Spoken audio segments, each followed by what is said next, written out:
actually me. I know. Even me, I cannot even believe it. It is actually me. Anyway, hi. Salute be and well. Winter is back. It really is. Very cold, positively cold. I mean, a few days ago, yesterday, it was like summertime. Now, it's coming from up north, this wind. And you know what? It's not that bad. I'm loving it. It's so fresh. What can't you like? I mean, look at the mountains. Look at the mountains there. Look at that. Proper, isn't it? What a beautiful scenery. Enjoy the air. For you guys in Dubai, you have one of the worst air qualities ever. Let me come back. So me, I train a lot of guys from all backgrounds, right? And I train a lot of Britons from the UK.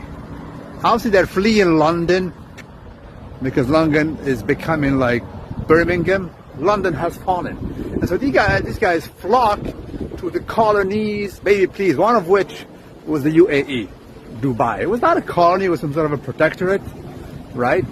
They go there because they have jobs there, and you know, they have the tax rate is non-existent. It's cool. When I went there, a lot of Brits. But you Britons, how can you survive there in that harsh weather? And it is so hot, and when it's hot, it is so, actually, it's just not good. It's too humid. And for me, it's a recurrent theme. I cannot even count how many of you Brits go there.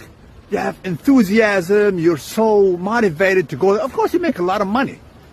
The Arabs pay well. But most of you will not last that long. You come back after a mere, maybe 2 years tops.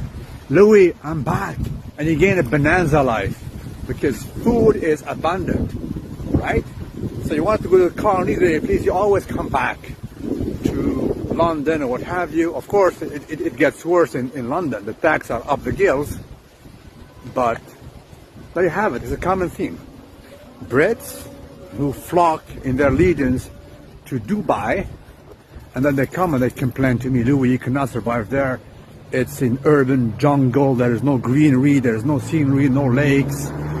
You get fed up. It's an overdose of Dubai. And also, the Dubai experience changes you for life. Changes you. I mean, look, this is like an average, any given stream of water. You cannot have this in Dubai. You just can't. It doesn't exist, right? And so, these guys come to me, Louis, everybody's superficial there. You cannot make friends. Everybody is moving. Everybody is on the move. You know guys for like a few weeks, months, and then they go away. Everybody trying to keep up with the Joneses, hey, please. It's so superficial. You want to have the next Rolex or the next car. You cannot even have a walk in Dubai. I'm going to have to expand on this. I'll be walking in a few minutes. I'm going to show you things that you cannot do in Dubai. Everything is via a car or an Uber or a taxi or a cab. There is no walk in Dubai. Notice one family of white people. You can see the blonde hair right there, quite Caucasian. The rest though, not so much. So thankfully, our birthright is not that saluted, so we're receiving a lot of people from all over the world. So yeah, it's quite peculiar to see like a blonde woman right there. She's the only one right there. Right? I mean,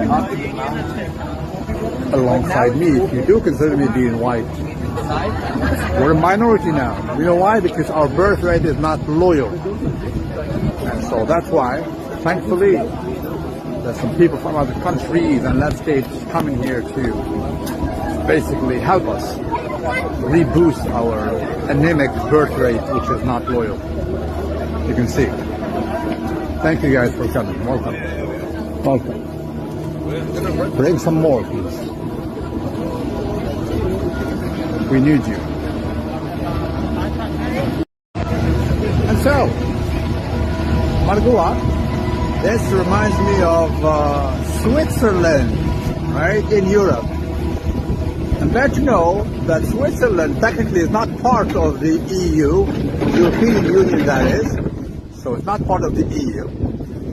But the capital of the EU is Brussels in Belgium, right? And well, I'll not tell you to go to Google, go to your AI, whatever AI you have, and you will check that Brussels in question, 88% of the population there was not born in Belgium, which is again another testament that Europe is changing, and the very capital of Europe is changing, right? It's quite telling. Brussels, who said? There we go, we're up top. I was here a few days ago. Remember that patch of snow? I was forecasting for it to melt. Not so soon because it's getting cold. Look at people around me. They're all dressed up in winter attire. Look at that. Bro, I'm feeling Indian or Pakistani video from the Bangladesh. Right? Absolutely proper here. Ah, this guy is looted. He has some shorts. He's sick. There we go. Sick guy is well dressed today.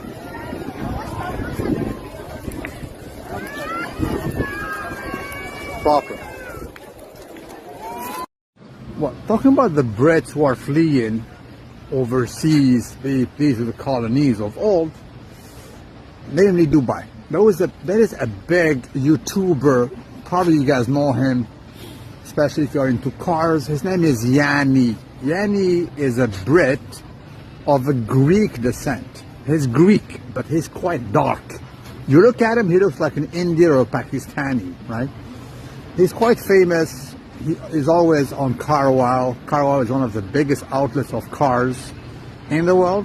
And as of late, he said that he intends to go to Dubai for a plethora of reasons, mainly taxes. And this guy owns hypercars in the UK, and the reaction of him moving there was quite startling. Let me find a clip and post it after this one.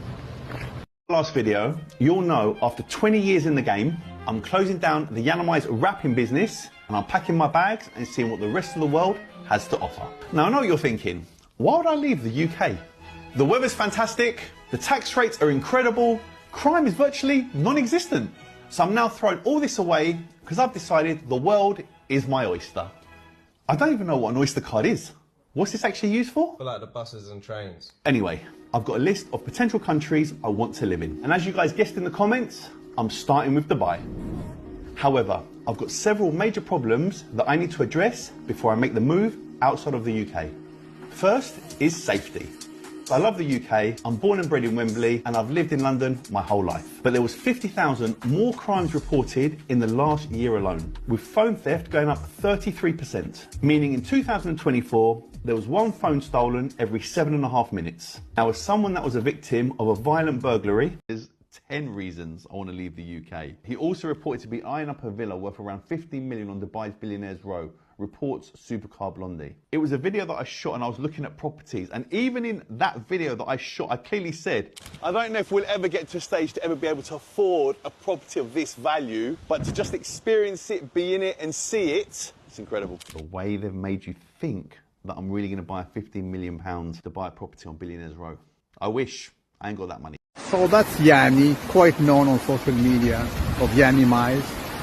I mean, for the look, he looks like Asian. What I mean by that is Pakistani or Indian or from Bangladesh. But the guy is European. He is Greek, of the Greek island, but he's quite dark. Anyway, Yanni will not find this in Dubai, right? This kind of scenery and lakes like that does not exist, right? It just doesn't. And we'll see how it goes. And if you know the hate he had received on social media because of him moving there is rather startling. Some crazy racist rants. Oh, go back to your land, you Arab, you Muslim, you this and that, you Pakistani, you're Indian. And he's not. He's not Muslim, and he's not Indian. He's Christian Orthodox. So if you want, go watch his video on his YouTube when he addresses those hateful comments. The guy paid taxes. He was born in the UK. And he paid taxes like crazy. He has like hypercars, supercars, and whatnot. And now he decides to move. And the hate he's receiving is absolutely stupendous, right?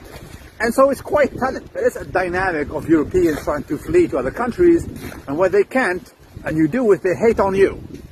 By the same token, these guys who are fleeing, mark my word for it, if we survive, Yanni is going to come back to another Western country. I know nobody that can stay in Dubai for more than 2 years. It drains you, Dubai. Dubai is so superficial in my reckoning, it drains the energy out of you. It drains the humanity out of you. I will not live there even if you pay me $1 million a month. By God, I will not live there. Rice cakes are your friends, guys. Be careful though. Obviously, it's just rice. It's so light though. There is no water in it, so you would think it's nothing, but it's quite caloric, right? Literally, a rice cake is almost equivalent to a ball of rice. Rice cakes, quite dry. You got your whey protein right there. Consume them. All you need is just some water after that. So we go out, bro. We don't cheat. We always eat. Saluted be. What's up, peeps? Mr. Santiago. When we started, it was mildly fluffy. 215 back then. 215. You can see the back. Back was not loyal, and the front is mildly fluffy. Right now, it is more or less 170. Look at the difference. Look at the wheels, man. Proper change. 170 versus 215. That's 45 pounds of Bonanza Life. I'm gonna show you the back real quick to see the contrast. So this is the back right now. And while the back then was pretty much non-eventful. Absolutely saluted. What's up, peeps? This was Mr. Ignacio when we started. He was 220 back then. Young chap, 26 years old, but admittedly Bonanza Life, right? Bonanza all day, every day. He was not in good shape. I'll show you front double biceps back then and front double bi right now to showcase the difference. Look at the difference. It's just start, and look at the wheels, man. The wheels development of Ignacio. I'll show you the back because his back is loyal, right? So this is the back right now, and the back of Ignacio back then was this one here. There you go. Back double bi, fluffy life Bonanza to this, right? He lost 48 pounds and looking way more firme. I'll show you some other pictures here. So proper success story, man. Enjoyed his look at the back, and he has some crazy. Look at the wheels, man. Proper success story all overall. Absolutely saluted.